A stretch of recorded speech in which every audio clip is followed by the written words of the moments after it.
John, do I still want to t-shirt?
Hello.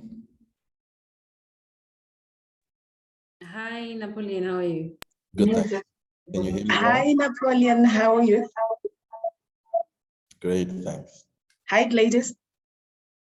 Hi, Patience, how are you today? I'm great. You don't have feedback from me? Are there no echoes? I'm sharing the office with Auxilia, but she's on mute. No echo. Okay. Not yet, probably when she unmutes.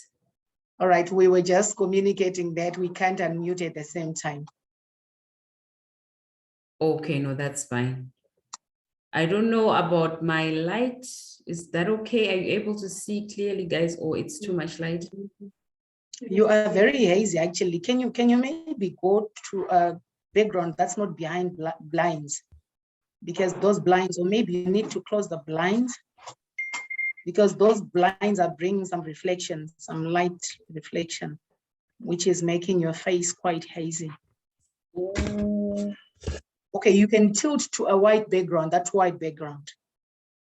Yeah, let me try and move stuff around.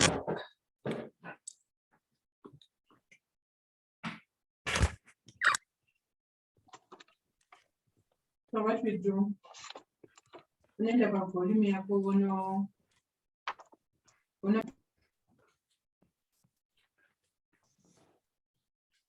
Can you see me clearly? Yes, we can see you clearly, Napoleon. Okay, great, thanks.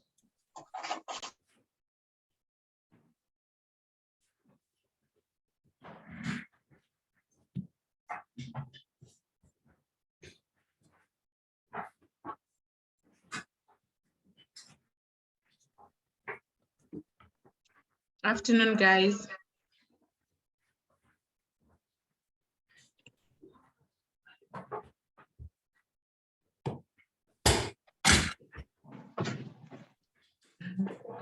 Ladies to now.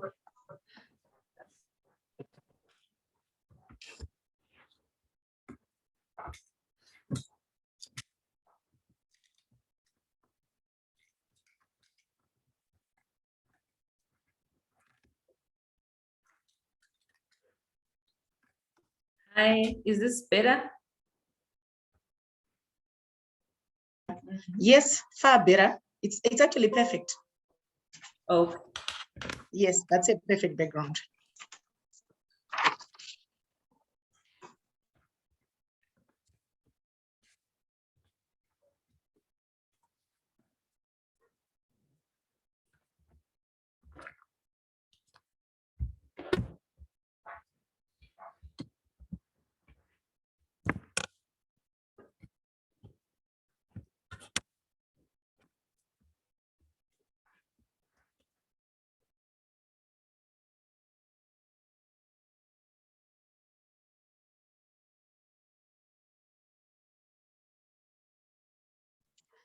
Gladys, Gladys, Yes, I can hear you, Patience. can you share your screen? Can you test the sharing of screen? Okay.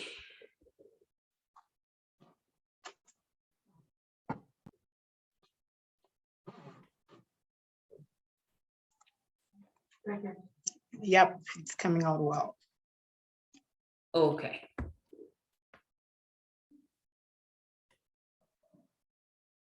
All right, that's fine then.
Good afternoon, fellow marketers. Welcome to our monthly webinar. This webinar is on events marketing, how to come up with a great event or a successful event. This afternoon, we have two powerful panelists who will be introduced by our moderator. I'll introduce our moderator, Patience Mhlolo. She is the Group Digital and Supplements Manager at Zimpapers Group. Patience Mhlolo is a digital marketer certified by the University of Cape Town and a marketing practitioner certified by the Marketers Association of Zimbabwe. She holds a master's in business administration with the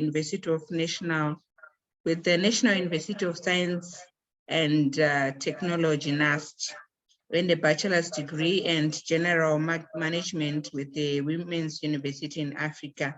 She is an experienced marketer and an award-winning marketer as well. Over to you, Patience.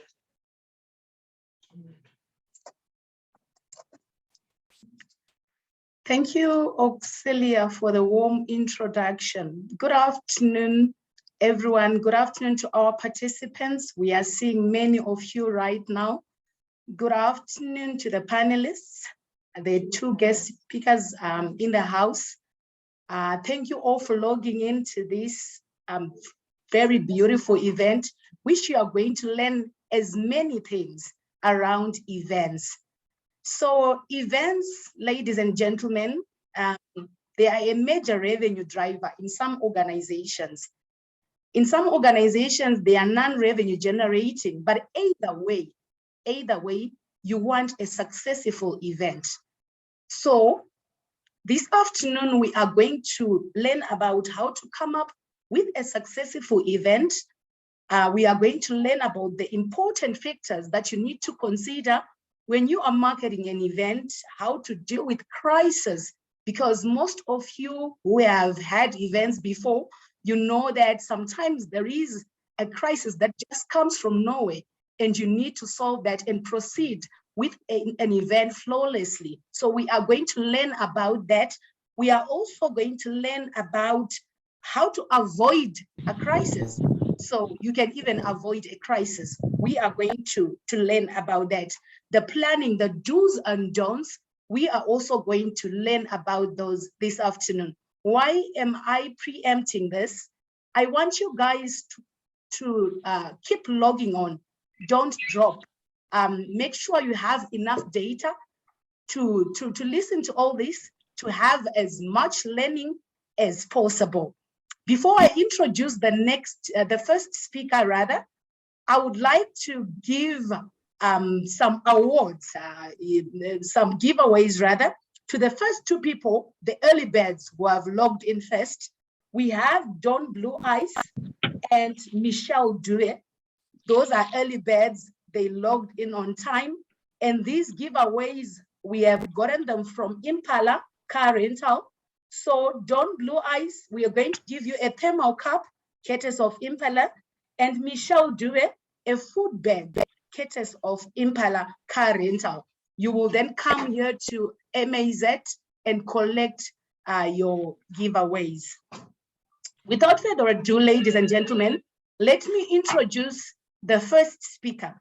The first speaker is a chartered marketer. She is a marketing practitioner. She's the current brand manager for ZB Holdings. She's also a certified digital marketer who has a passion for branding and strongly believes that every brand has a capability to create love marks within consumers. So I love the part that says love marks. It will create a lasting impression. That's how passionate she is about branding. This lady that I'm speaking about is Gladys Mubaiwa Chitio. Help me, well, ladies and gentlemen, welcome Gladys Mubaiwa Chitio to the podium. Madam Gladys. Thank you so much, Patience, for the wonderful introduction. I'll start my presentation now and just welcome everybody to this webinar who's managed to log in. And we hope that you do stay all the way to the end.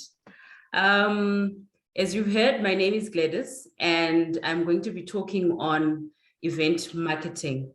So in terms of my presentation format, I will define event marketing and also state the importance of event marketing, and also not forgetting the marketing trends so that everyone is aware of what is hip and happening in terms of events marketing. I'll also touch on strategies that one can adopt in order to drive demand for events. And then right at the end, I'll give an example of a launch that was done for the Gulfstream G700. First of all, what is events marketing? Events marketing can be defined simply as a promotional strategy which allows face-to-face interaction with one's audience. Event marketing can take many forms in terms of the events that are there. It can be a conference, a trade show, a webinar, a live stream event, or any other event that we are normally accustomed to. But what we'd want to discuss is, why is event marketing important? You'll find that in the day and age that we're living in, having an event helps one's company to actually get feedback from customers, because at the event, you have a platform for you to listen to your customers, which is very important, because often enough, you find that as marketers, we tend to then think for the customer and not really listen to the customer to say, what is it exactly that they want from us? What is it that they want in an event? What type of event entices them? So events marketing gives you that opportunity to interact with your customers. I have some statistics here that I'm just beaming for you to see that in terms of its importance, events marketing needs to be considered. You'll find the first one says 95% of marketers agree that live events provide attendees with valuable opportunities to form in-person connections and also build relationships. Because often enough, we're speaking to our customers in an environment where it's only us as the employees, as the company, but we don't get a chance to invite those customers to come through so that we actually interact with them and we build trust. So a platform for us to be with them face to face always then gives us that added advantage for them to see us and for us to also see them. 31% of marketers believe that event marketing is the single most effective marketing channel. So you can see that events marketing is a strategy that is coming up, something that we also need to adopt in our various organizations. The last one here by Bizarbo says that the most successful companies are spending 1.7 times of the average marketing budget on live events, because it has been shown that they work and they give us direct feedback. Then in terms of our marketing trends, we have co-creation. You are able to get your audience engaged in your event well before the event. So you can actually discuss the theme of your event, what they fancy, the colors that they like, such that they're engaged at that level and they would want to see the outcome of the event, which means that whether it's going to be a live stream or a physical attendance, they're most likely going to come through because you've engaged them from the start and they're walking that journey with you. So they'll most likely come to your event. And then also another trend is artificial intelligence, which is the use of apps and various gadgetry to actually communicate about the various things you're doing as an organization, about your events as an organization. So you will find that with artificial intelligent apps, you can actually get information beforehand of those that are coming. They can actually personalize some of the things that they want, for example, what they want to eat, whether they are vegetarian. So you have that personal touch and you get to know your customer before they come through. So it's a key trend that one needs to be mindful of. You also find that multi-channel journeys, events nowadays are not taking just one form. We are having hybrid events, and these hybrid events attract various customers from various segments. So we need to be able to ensure that all the target markets that we want to come through to our event have seen the information that we're sending out. So it's always important for us to use multiple channels. That is, you use your emails, you use your billboards, you use your social media, so that you don't miss out on those important individuals that you'll be targeting. Another trend is that of personalization.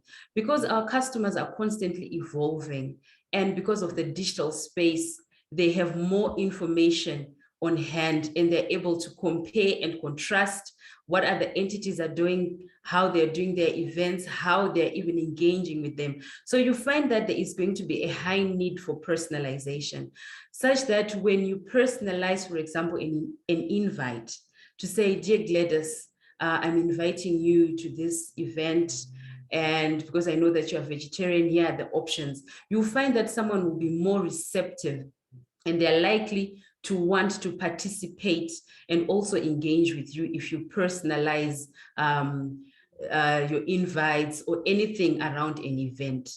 Another trend is that of the use of event planners.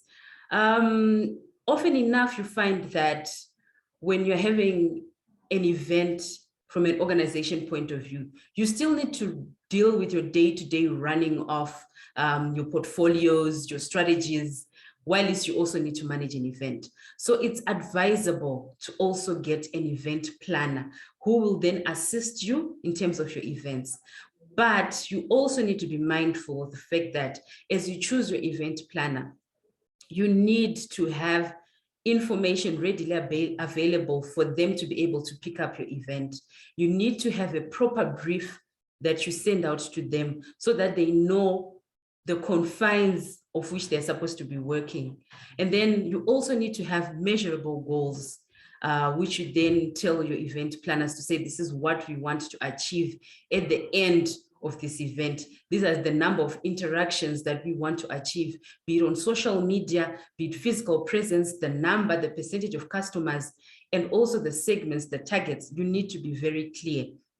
And also have a clear theme, because you do not want to have a theme that is not working with what you want to launch, for example. So you need to be very clear as you choose your event planners.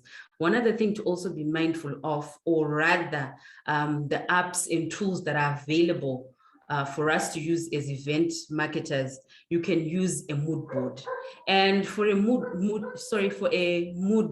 board, you can actually get this off Canva, and Canva is a free application, and it helps you to actually deduce your own mood board. The mood board will cover the theme of the event, where you want to do it, how you want to do it. So it keeps you on track. It's like your own checker to see, am I online? What is still outstanding? When does it need to be done? And then live streaming, I've referred to this before.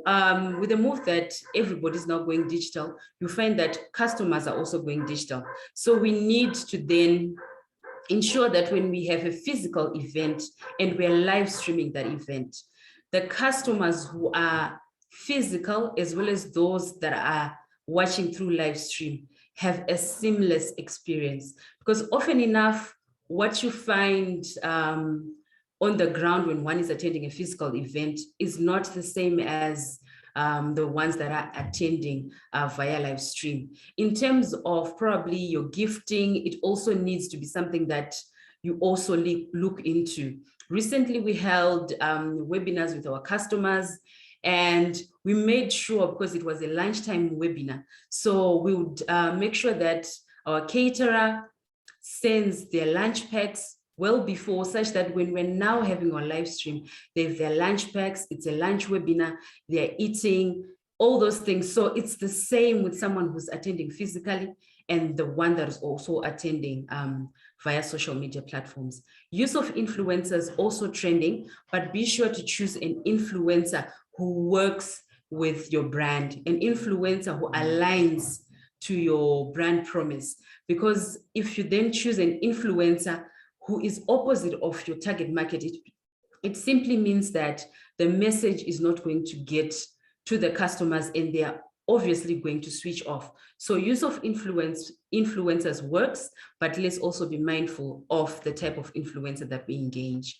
We also have another mode where you find that the use of one's employees is also key because they are the drivers of information. All your customers will be asking for information because they know this person works for this organization that is organizing this event. So what is key is to also get them involved, and they also become your internal influencer who then disseminates information about your event, and you actually then drive demand. Also the use of content marketing. Nowadays, plain text just does not work. Individuals want text that has color. Use of videos is something that one needs to also take into account as they are organizing their event. Then strategies to actually drive your event is remarketing. But when you're remarketing, you need to keep it classy. We don't want to get people bored because every time they then log onto a different page, your message comes, and then they log onto another page, your message comes. You need to keep it classy and ensure that it's not bombarding, but at the same time, just being a reminder to say, if you haven't seen this advert on our event, here it is, but keep it on the low.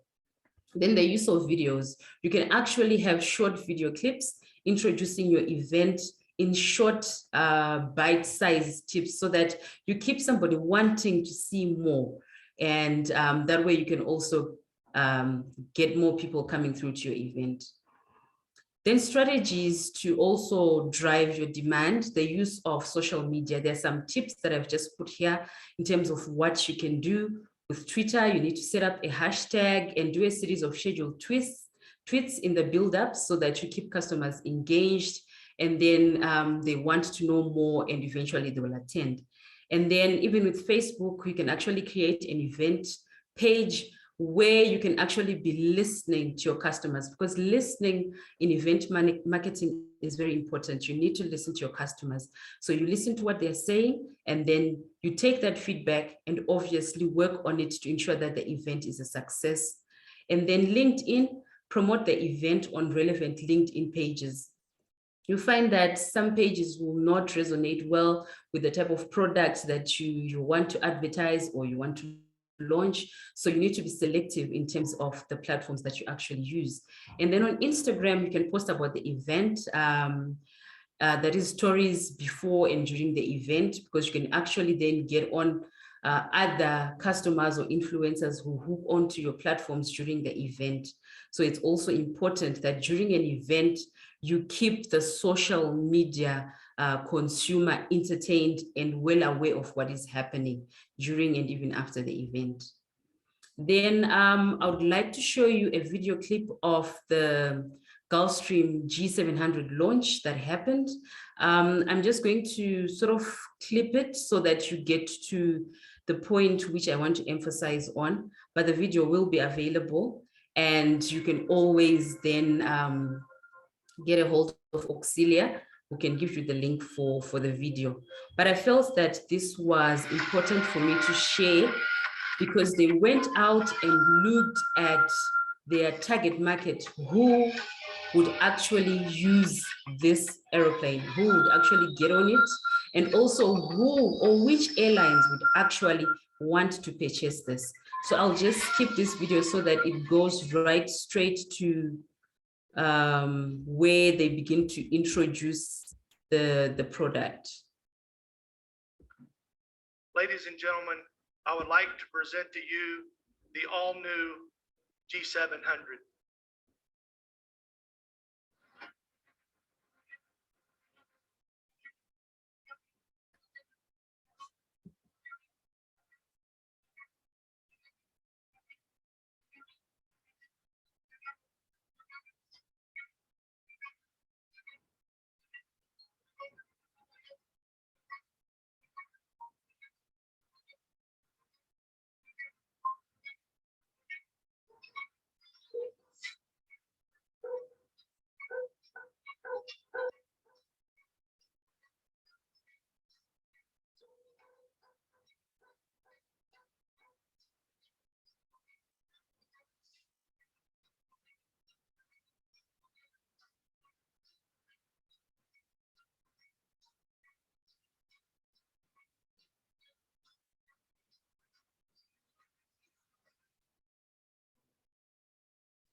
So I've just cut the video short so that you can actually then watch it later on. But what I wanted to capture there was how they started off introducing the airplane that they had made, which is the Gulfstream G700. So you'll find that they had the right target audience. They had all the individuals from the various airlines. The venue was great. They actually flew people to Vegas because that's how they see their target audience. They are flashy, they want to have that life, which is high priority. So the event was in Las Vegas, and then the product was clearly defined, including the specs. And to make it more interesting, there was the experiential effect to the event, where after the videography, you know, they actually had two of the planes there, and the customers could actually get onto the plane, see how it looks, get the look and feel of the plane. So it was experiential, which is key. So those are some of the things that we need to look at when we're doing events marketing, which is your target, your venue, your product, and also to get that effect with customers. Otherwise, thank you so much for listening. Patience, back at you, Patience. Thank you so much.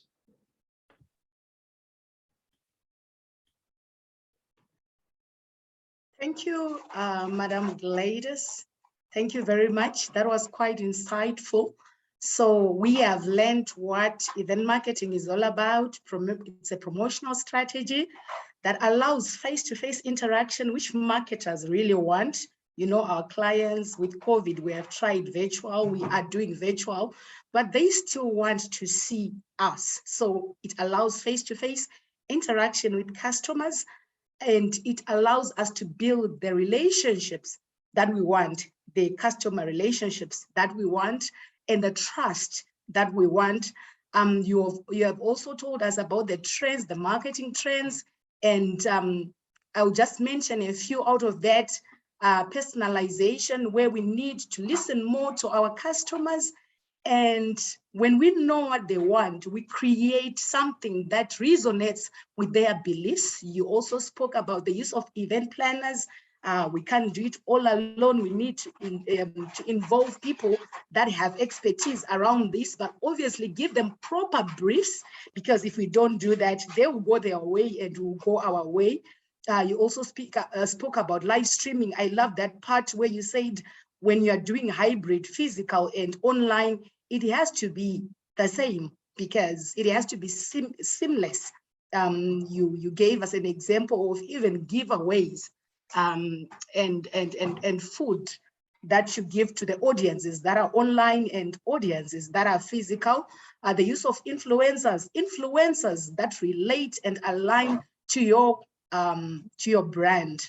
The use of employees, I love the part the most, because in most companies, external influencers are the ones that are given priority. And you have told us that it's important to use our employees as brand ambassadors. They are the ones that first have to preach about what we are trying to achieve before anyone else does that. You went on to speak about the strategies that then drive demand to our events, and the remarketing part. Don't bombard people as you are remarketing, and the use of short video clips, the snippets, just to entice them to want to be part of the event, the use of social media. So that was quite insightful, Madam Gladys. Thank you very much.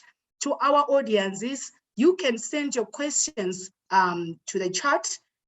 Just type your questions to the chat box. So we are going to be taking your questions after the second presenter. Let's make it lively. Let's make it engaging. Allow me, ladies and gentlemen, to introduce the second speaker. The last speaker, Napoleon Nyanhi. So Napoleon Nyanhi is a media executive concentrating on training, broadcasting, advertising, and event management in Zimbabwe. He has more than 13 years of experience in the media and events space. He is the executive director of the National Arts Merit Awards NAMA and has interest in the advertising industry as the Client Services Director for Sierra Creative and advertising agency that is based in Harare. Napoleon is also the founder of the Center for Broadcasting Excellence, currently studying for an MSc in Strategic Management, and is a highly sought after event host and has within 15 years hosted more than 200 events in Zimbabwe, South Africa, Kenya, USA, and UK. This is Napoleon Nyanhi. Some know them as Nepstar on Star FM. Some know them as Nyama Shisha on social media. Help me, ladies and gentlemen, welcome Napoleon Nyanhi. Over to you, Napoleon. Thank you so much. Good afternoon to everybody. I hope you can see me clearly and hear me clearly. So welcome to this webinar, and I must say great work to Gladys there. I was listening to that quite intently and also learning quite a few things. And I'm hoping I can also learn a few things from you in the comment section. We'll call it the comment section, social media and Twitter comment section, but in the chat space there, as you ask your questions, you can also contribute and add to the conversation. So my role is to talk about how to host or how to create a successful event. I've got just about 15 minutes. So we'll also, while we're discussing how to create a successful event, we'll also touch on the do's and don'ts. They will come out as we are talking about how to do. So you will also hear how not to do. There are 6 points that I want to major on. My experience is mostly on actually the execution of the event. And I'm glad Gladys talked about the marketing.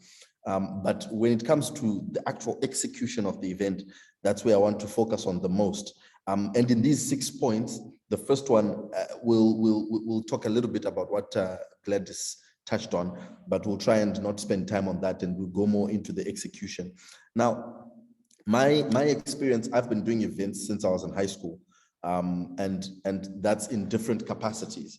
When I was in high school, we used to do, my school events and all of that, and I'd either be organizing or be on stage as an MC or as a DJ or one thing or the other, entertaining in one way or the other. And then from there, it went, I started doing events in church, and then moved to starting to do weddings and things like that. Now, with events, there's obviously different capacities. And I know for those attending the webinar today, you're probably involved in events or want to be involved in events in one capacity or the other. But we're going to focus mostly on actually leading the event, being the event planner in my discussion. I'm talking more about being the actual event planner and the things that you need to look out for if you're planning an event. So point number one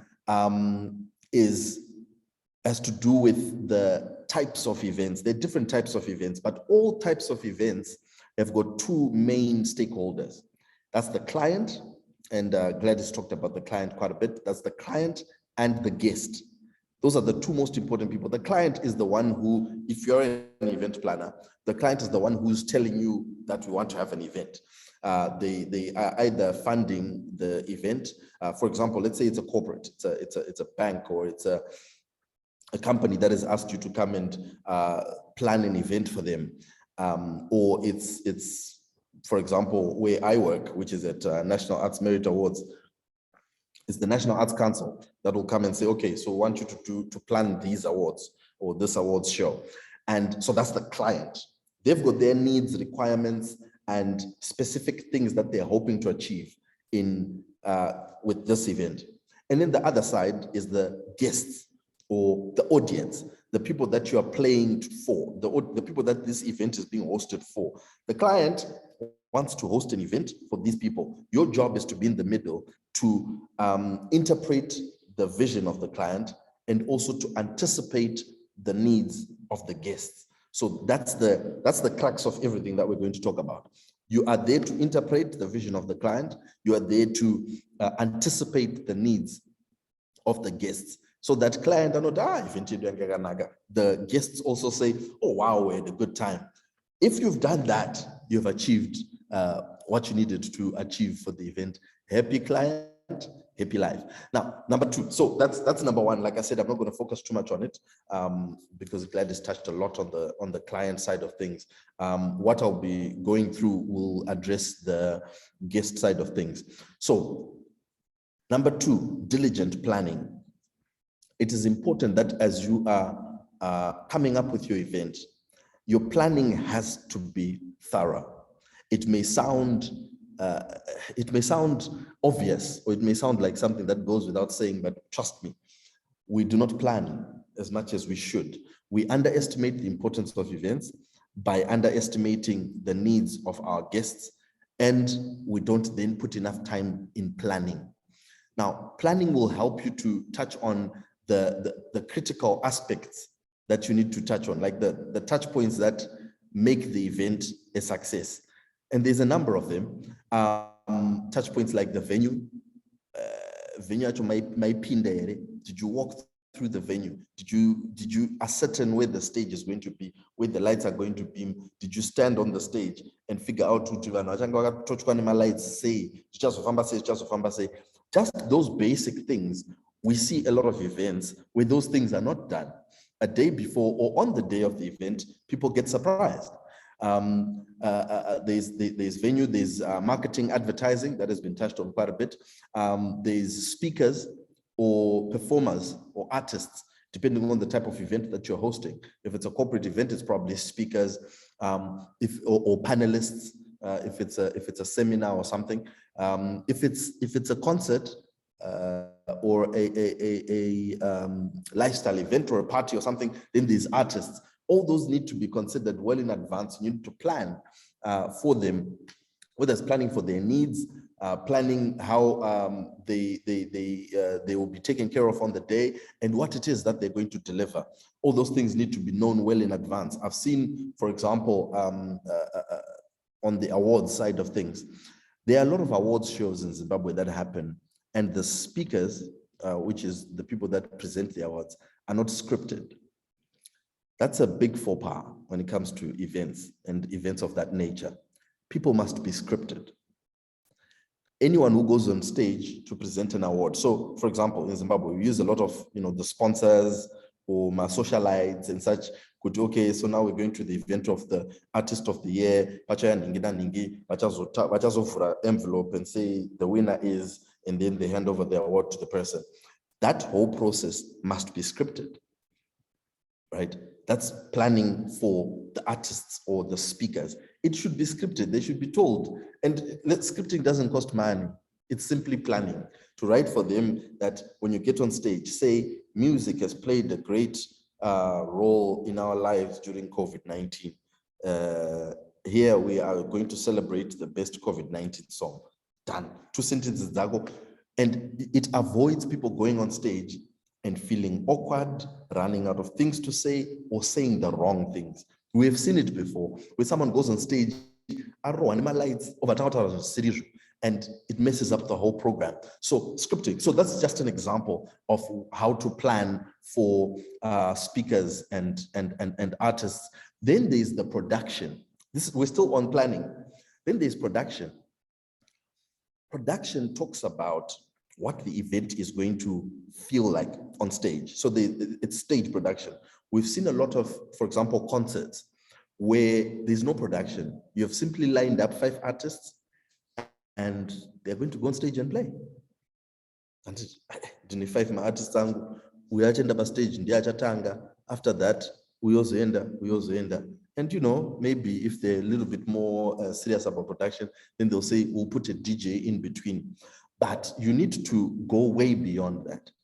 We need to now have, and as we are upgrading our events as Zimbabweans, we need to now start thinking about, when I say production, I'm talking about you playing out the whole 5 hours of this event in your head, plugging all the gaps, making sure that it is one seamless production. Yes, you've got 5 artists coming, but is it a production? Make it a seamless production, and also make it a great experience for the person who's come to attend. It should be something that they'll come and their mind is blown away. I attended, I'll be referring to concerts a lot. I went for a concert in South Africa in 2014, I think. It was a Chris Brown show, a Dome in Joburg. And this concert was way beyond a concert, right? It was a production. There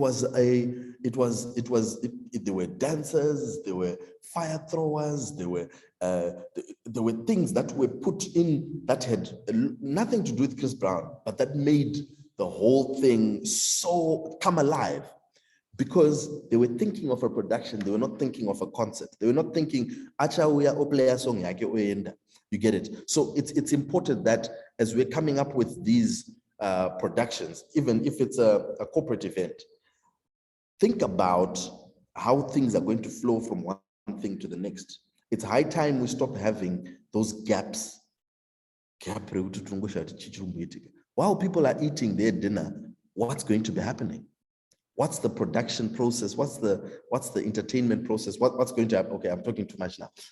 Then there's stage. There's things like the actual attendees. Actually, on the attendees, I'll move on to the next thing, which is the simulation. No, simulation. Still on planning. After planning, then we get into the budget. That's part of planning, but it stands alone. A budget is critical because you need to know how much this event is going to cost you. And you need to make sure that the budget is as detailed as possible. There are a lot of times, and I've been involved in a lot of events in Zim, where last minute, why didn't we think of this? And these are not incidentals. These are not costs that could not have been predicted. These are costs that you know, but somehow you forgot them.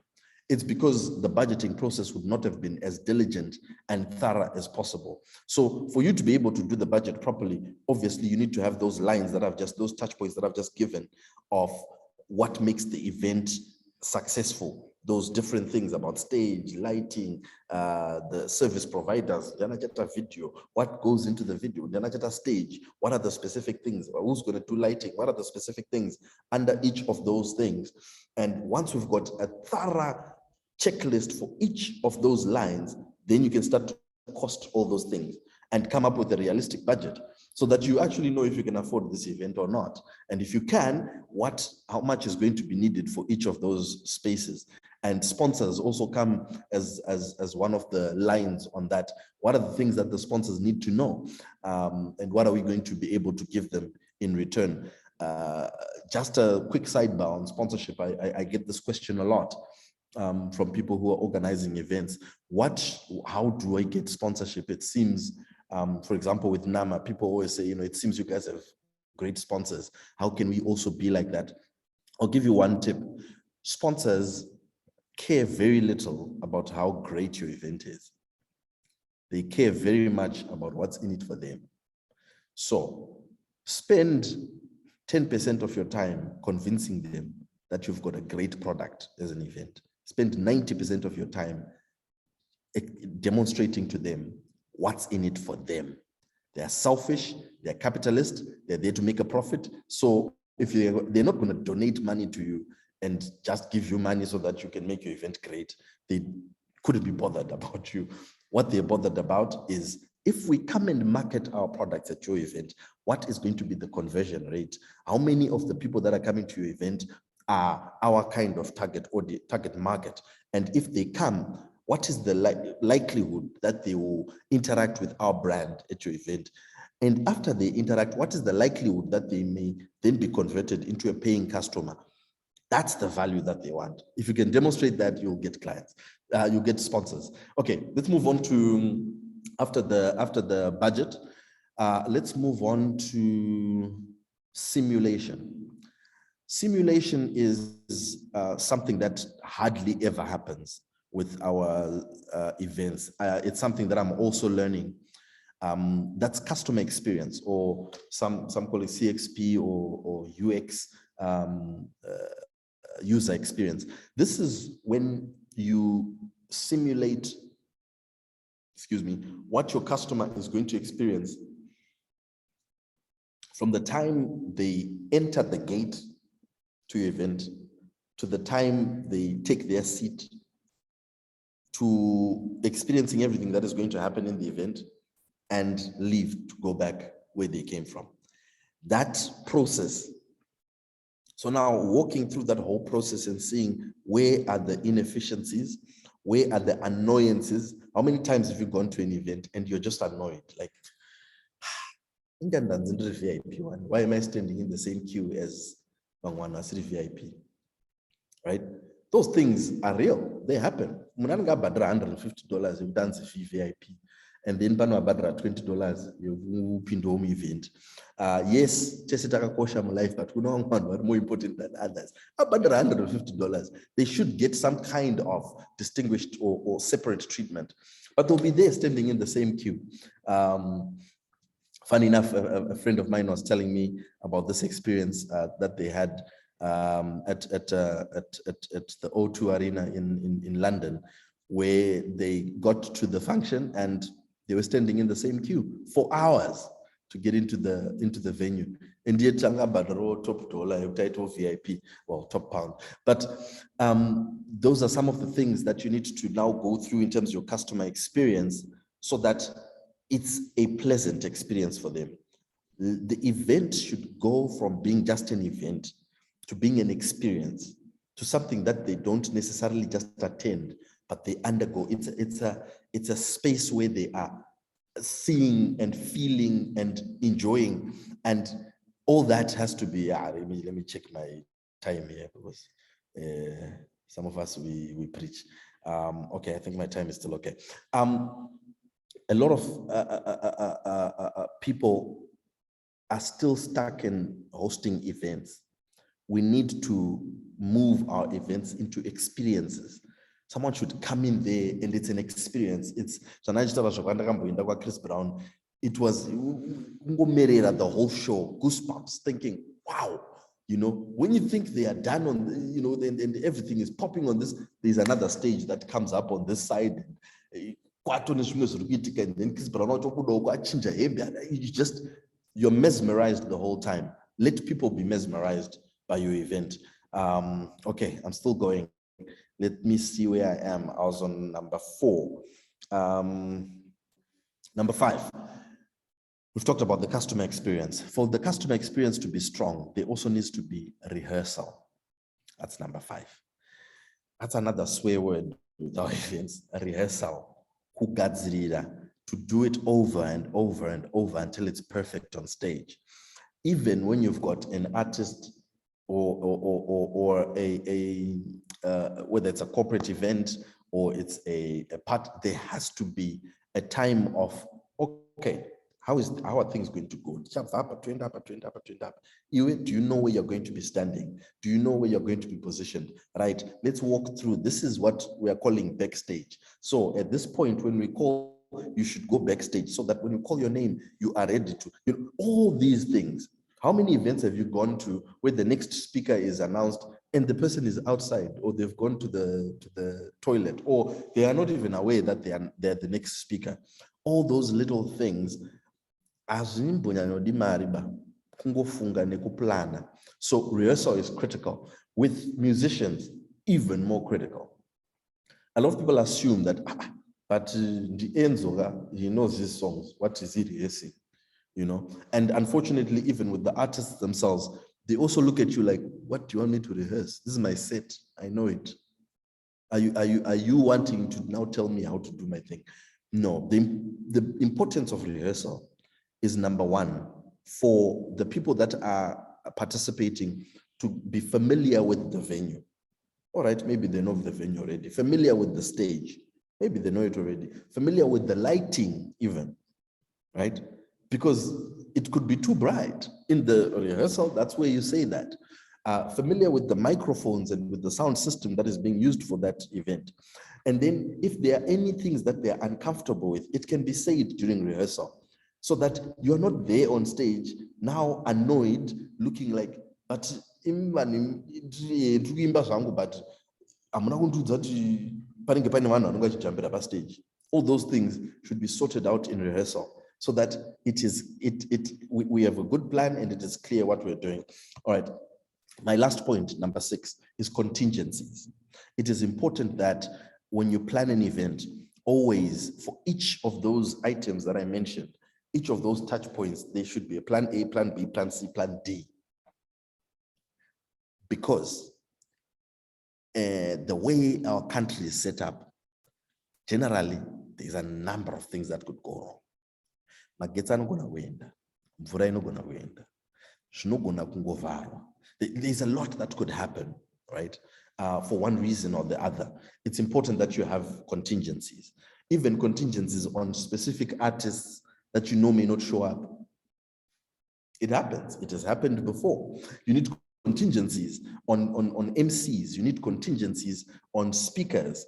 You need contingencies on, like I said, things like ZESA, a power cut, right? It can happen, right? You need to have a generator on standby.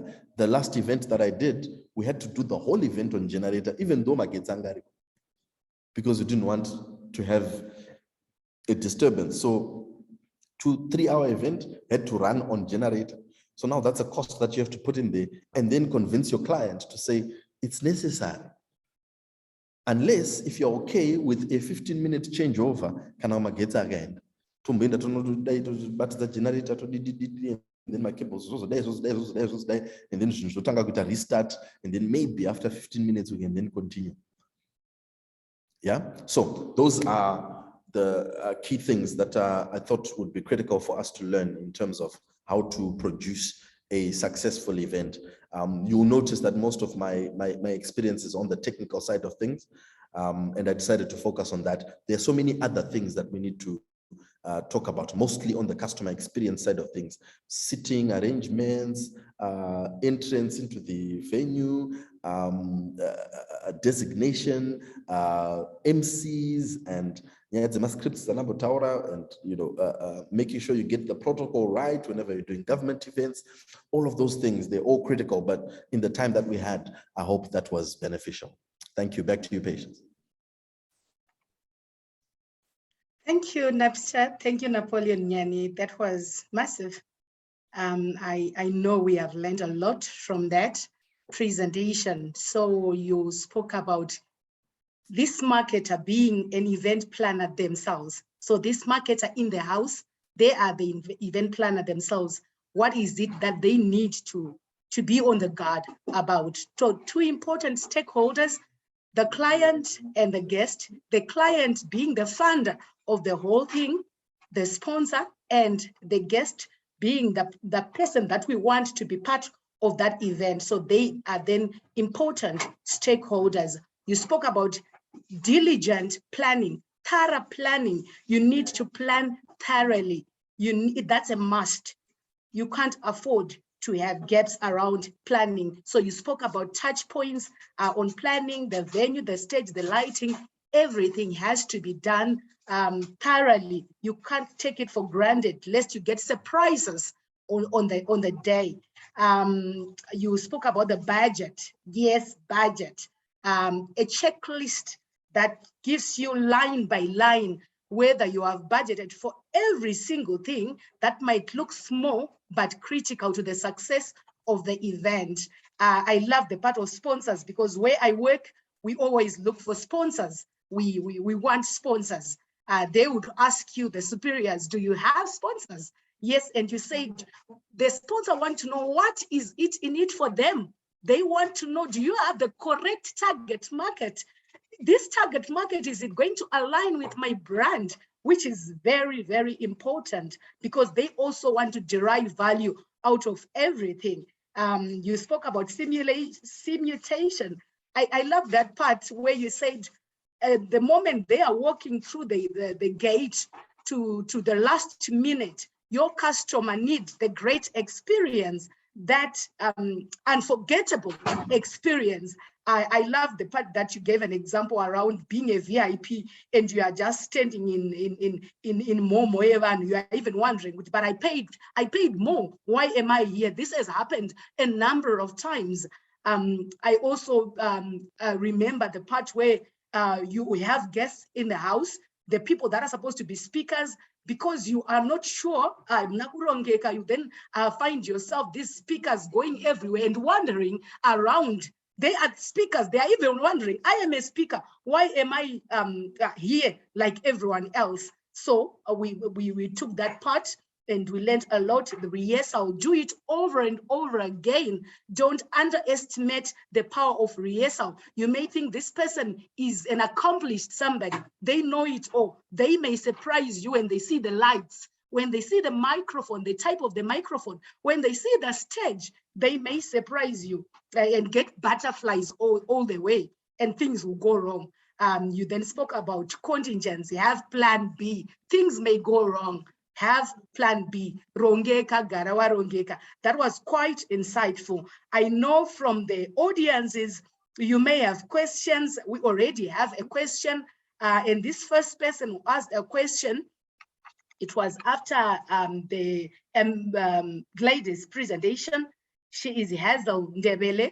Hazel, because you braved and you asked a question, the first question that you asked, we are going to be giving you a present from ZB, and that's a notebook, a diary from ZB. Your question was, Hazel, it was quite long, but I can read it. How do we know that we are now bombarding the clients with messages when remarketing? That was the first part. Gladys, please take note of that. Where do we draw the line between remarketing and bombarding? What if the event did not get enough subscribers and you are forced to send out reminders? In summary, at what point do you say, I have sent enough reminders? So that's for you, Madam Gladys. Please take it up.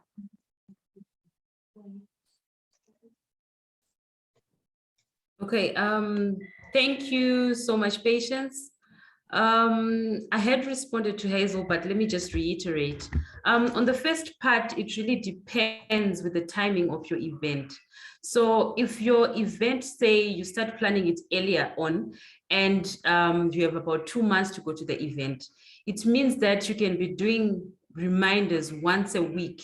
And then as you get closer to the event, you can actually then do beginning of the week, end of the week. But how you then stop yourself from actually bombarding your customer is that you send snippets of the event. So they act as reminders, but they are getting them engaged. An example I had used was to say, you can ask them the type of food that they're going to eat. Can you please make your selection? So it means that they know there's this event that's coming up and they're making an informed decision to actually subscribe to what they want to eat. Then in the next feature, you can actually say sitting arrangements. This is the sitting plan that we have. Choose where you want to sit. So you find little bits of items within your plan to get them engaged, so that it's not just one constant message which is saying we have an event, dress code is green, and they sort of like disengage. So snippets from your event plan will also assist. And then I think the second part of the question was saying, what if the event did not get enough subscribers? Often enough, when you then don't get enough subscribers, it means that something is off in terms of your planning. You need to go back to your mood board and see if you've captured the right target audience.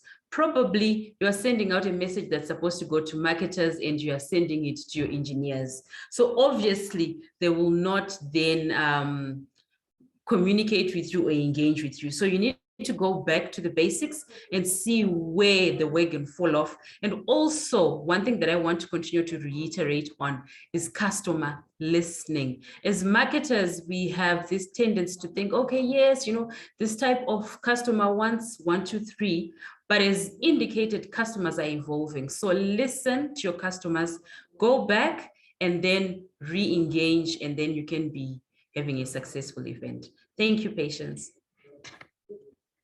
Thank you, Madam. The person is answered, I believe. So the second question is for Napoleon.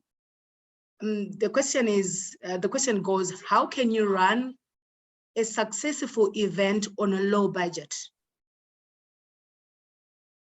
Okay, that's very good. I think the first and most important thing is understanding that you've got a low budget. and then doing something that fits your low budget.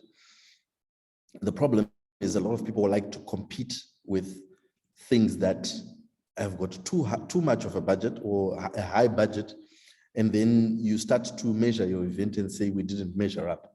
If you've got a low budget, you've got a low budget. If the money is not there, it's not there. So do things within your means. If it's a corporate function, then make sure that you're not going to hire the Migos or an expensive venue when you've got a low budget. Try and then balance things and say, okay, so we still need to have something that's respectable, but that doesn't break the bank. You do that. One thing that has also worked for me is using relationships. There are times when the budget is so low that but you still need something, and it's a need. It's something that you desperately need to have at the event, but you can't afford it anymore. I've had the privilege of being able to create relationships in the past. So sometimes you can feed off your relationships or your networks. There are people that may be willing to actually do things for you or donate things to the event. For example, we had a concept at the last NAMA, we had a concept to have a motorbike on stage. We couldn't afford to hire a motorbike. At some point, I was like, okay, let me call my brother, let me call my friend. So I called Walter Wanyanya. I was like, hey, my brother, that motorbike of yours, we need it. And then he gave me his conditions. He said, okay, the person who's going to use it has to take motorbike lessons, blah, blah, blah, even though they were going to use it for like 10 meters, all of that. But because they were willing to do that, then Marima lessons because it's $3.50 a lesson or something. Marima lesson but you got a motorbike, we couldn't afford that. So sometimes your networks can help you as well to pull off a good event on a low budget.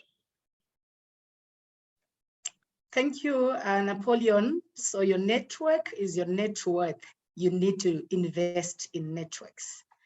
Number 3, the other question, Gladys, you are taking this. How long should I do the marketing for an event to be successful? How long should the marketing be for an event to be successful? Okay, thank you, Patience. As I alluded to earlier on, the type of event has a bearing in terms of how well you need to market and when you need to start marketing the event. You'll find that for events such as your analyst briefing, you don't need as much time for you to market an analyst briefing as opposed to when you're launching a product. Now, if your product launch, for example, has an experiential side to the launch, it simply means that you need to market it a bit earlier and get users to actually use the product and then give you feedback on the product. So it depends with what exactly you're doing for you to be able to determine how long you need to market your product. I hope I've assisted you, Caroline.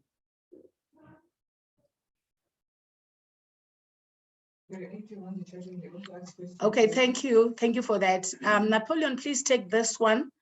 How do I know that my event was successful? Is it the client? Are they the guests? Is it independent audit? They need a prophet to know that the event was. Okay, good question. As you're getting into your event, it's important to know who your stakeholders are, or who your bosses are, to use common speak.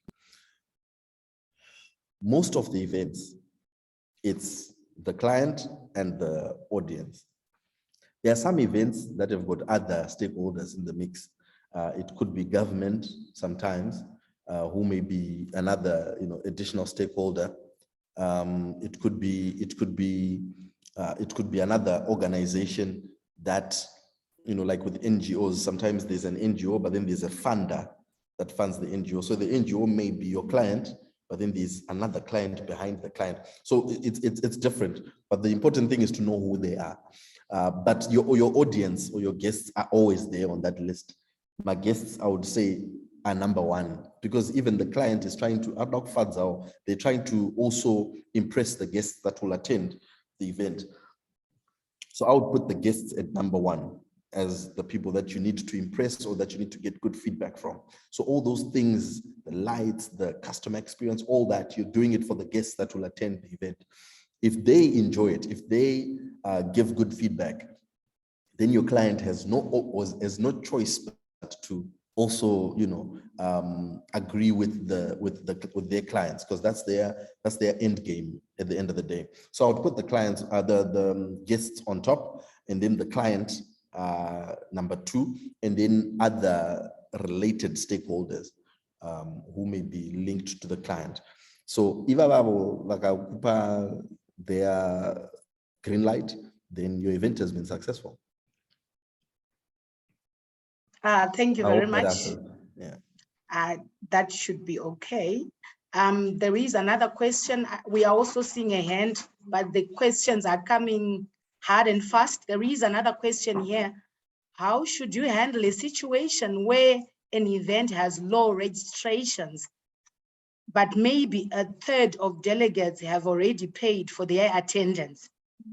Do you proceed with the event for the sake of those that have paid and the costs that have already been incurred, or do you refund the money and protect the organization's reputation?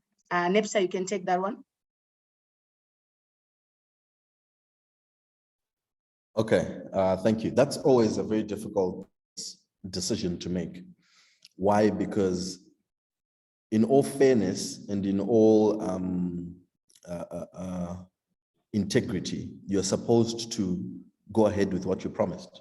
You're supposed to go ahead with the event for the sake of those that have put their trust in you, whether Moon 1 or there's 100 or there's 1,000 or 20,000. You should be able to still deliver.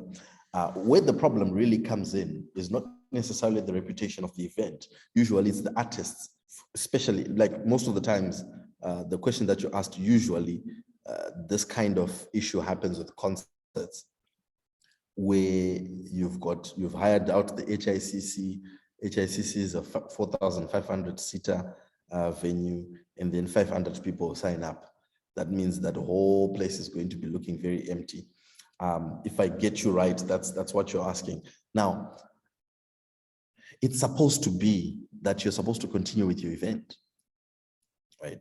That's how it's supposed to be. A lot of times promoters then have to do a cost benefit analysis that, okay, if we cancel, what's the cost implication?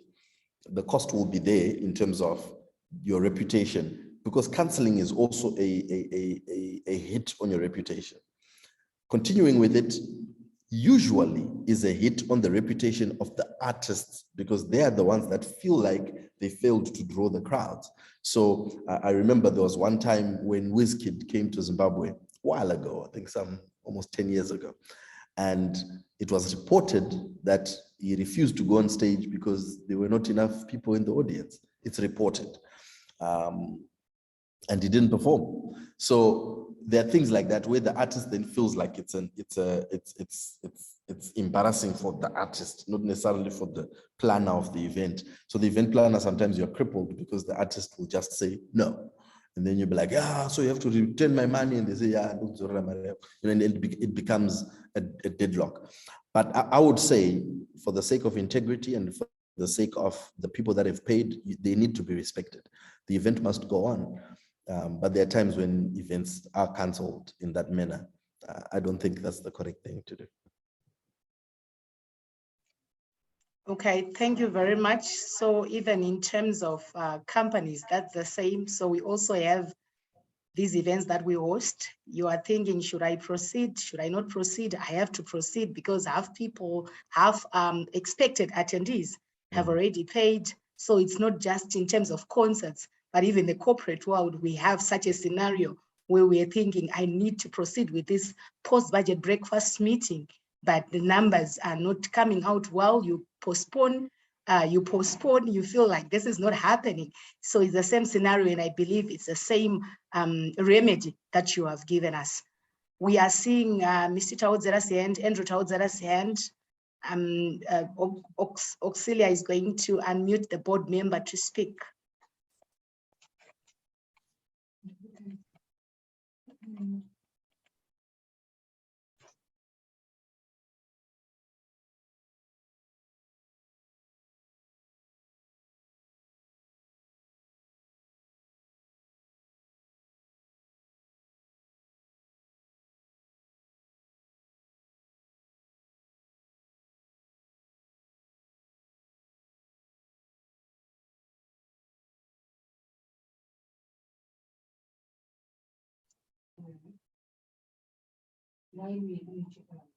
Okay, so Mr.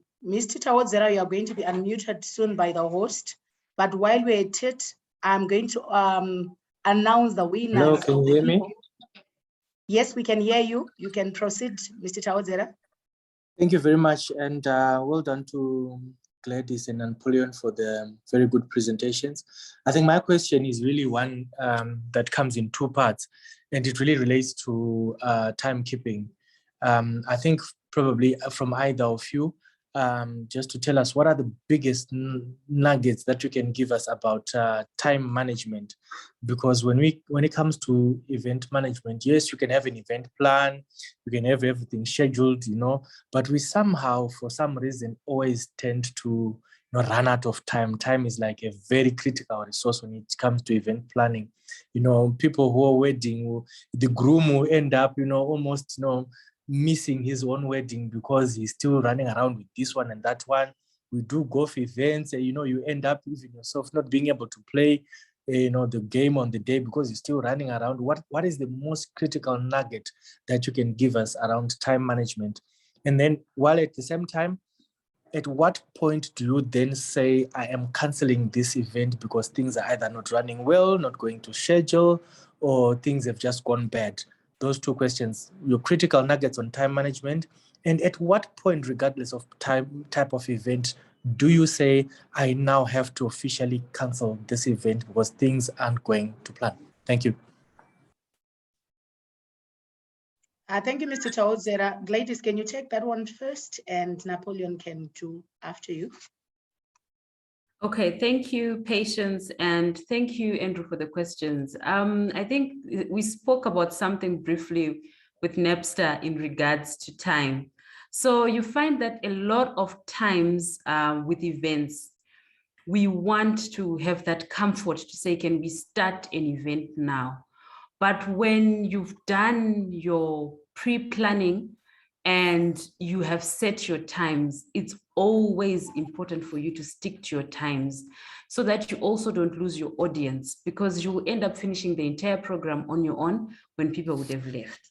So as a good events marketer, stick to your program.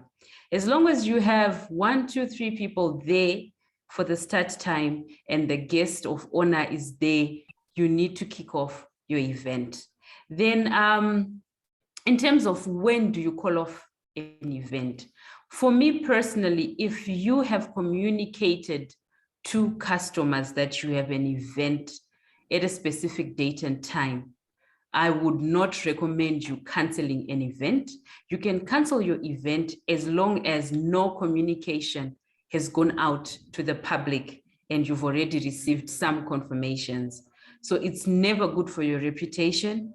You'd rather proceed with the event and ensure that you meet the targets that you had set out to.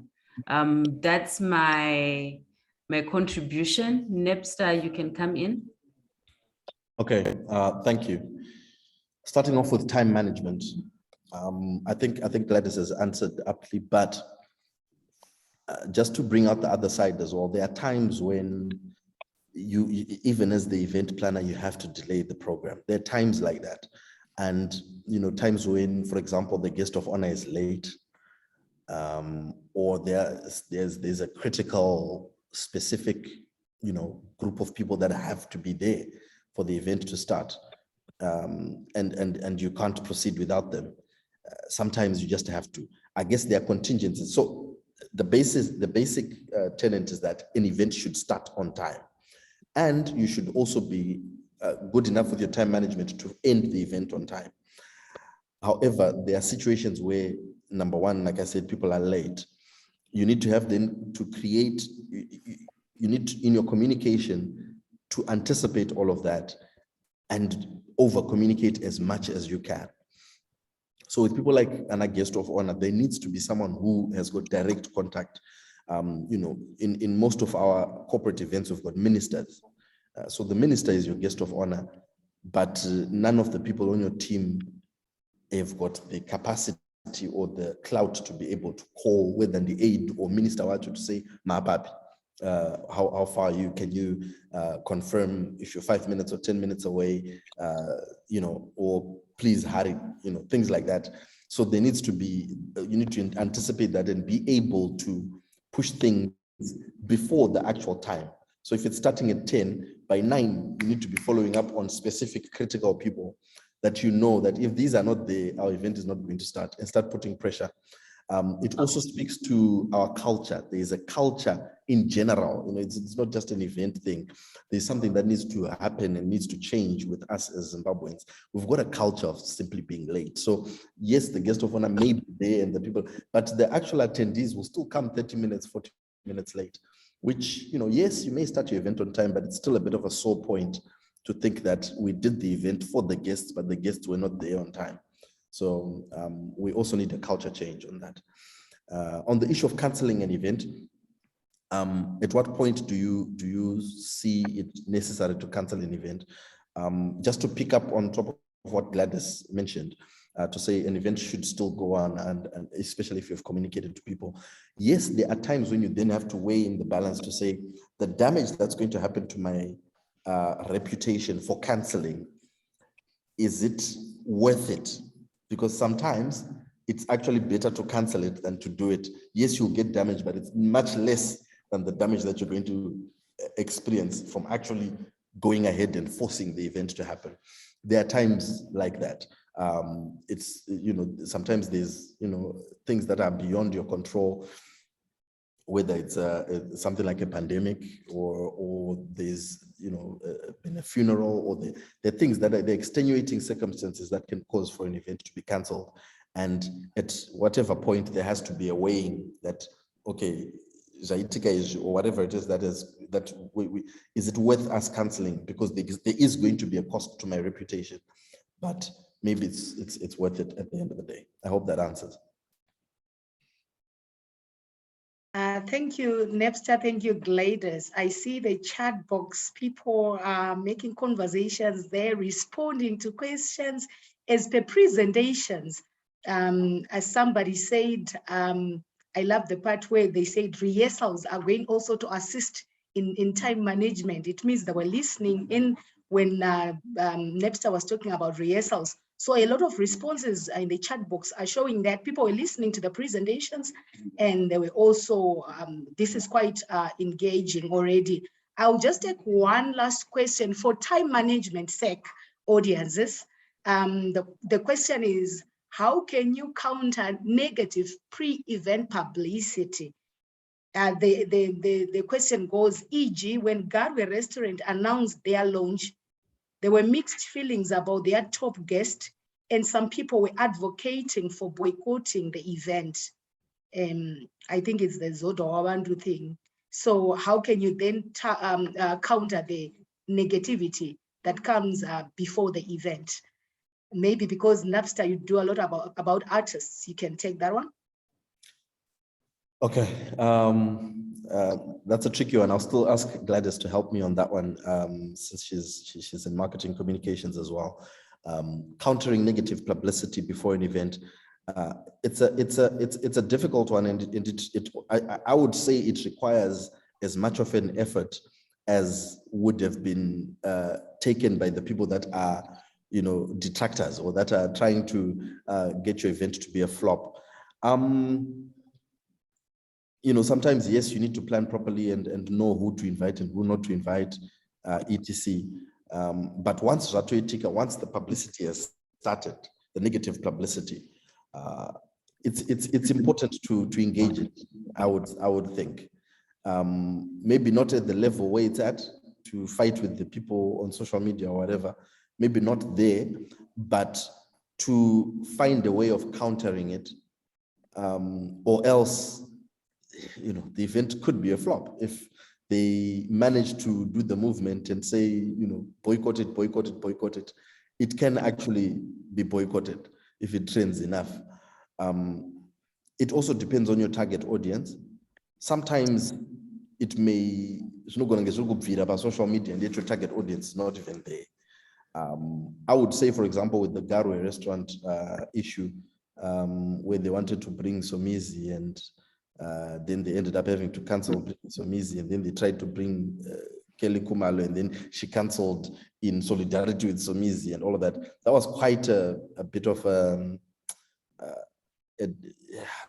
mess.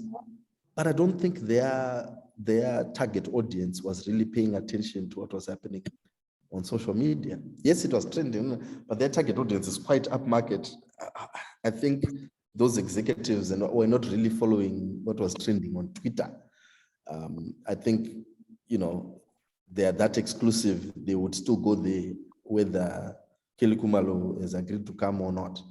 So sometimes it also helps to just ignore it, depending on who your target audience is. If your target audience is young, trendy, Twitter, Instagram, then maybe you need to have a strategy to counter, not to fight, but to counter it. But sometimes ignoring also helps. Thank you, Napster. Thank you, Gladys. Wonderful presentations, Tim. Wonderful presentations from you too. This is why we have had quite an engaging meeting. Some are asking, where do they get hold of you if they want you to be their event planners? I'm on social media at Napoleon Nyanhi on all the platforms, so we can talk there. And Gladys? Hi, Patience. I'm available on my email as well as Facebook at Gladys Mubaiwa. My mobile number 0771 213 577. Thank you very much to our audiences. We managed to keep our participants high because this was quite engaging. So we are just going to give some gifts to the people that most of us were active, but we're just going to pick Tinotenda Jiri. You showed that you were following early in the conversation when you spoke of scripting, when you repeated the issue of scripting, and we are going to give you a t-shirt courtesy of Impala. Josephine Pofu, we are also going to give you a diary courtesy of ZB Bank, the question that you asked. Owen Tiga, you asked a couple of questions, 3-4 questions. You're going to get a cap from Impala. Caroline, you're going to get a diary courtesy of ZB. So these are the giveaways that we have gotten from our sponsors. Thank you very much. We appreciate you make things go smoothly. People love giveaways. We want gifts, of course. So thank you very much for the gifts. To the people that are in the house, the participants, you can also be part of the sponsors in the next webinar and make this work for everyone. I will hand back control to Auxilia. Thank you very much. Thank you very much, Patience, for holding forth and moderating this very interesting discussion. Thank you, Napster. Thank you, Gladys. My inbox is blazing. People are asking for your presentations. People are asking for your contact details. It was quite very insightful. Even if you check our participants, they are still very high. Most of the times when we finish our webinar, we'll be having about 15 to 20 people. And even the chat was very lively today. And also our Facebook platform, this webinar was being streamed live, and there were good numbers on the platforms. Thank you very much to all of you for taking part in this webinar. Thank you very much to our attendees and participants and all those that asked questions. Thank you to our sponsors, ZB and Impala, for the great gifts that we gave away during the webinar. As Marketers Association of Zimbabwe, we are hosting our winter school. It's running from 22 to 25 June. At the Wange Safari Lodge, we are having physical and virtual participation. Registration is still in progress. We have 3 classes, the marketing practitioner, the sales practitioner, and the annual continuous masterclass. So please get in touch with our training department, be part of the winter school. It's open to all the marketers, all the sales practitioners, and everyone else who wants to improve on their career. It's more on the career development side. We call it the annual continuous professional development class. And we're also having our digital marketing intake in July. The registration is open. Our classes commence 5. There are 3 classes from the 5th of July, the other one on the 7th, and the other one on the 9th. So take note of those and register and develop yourself.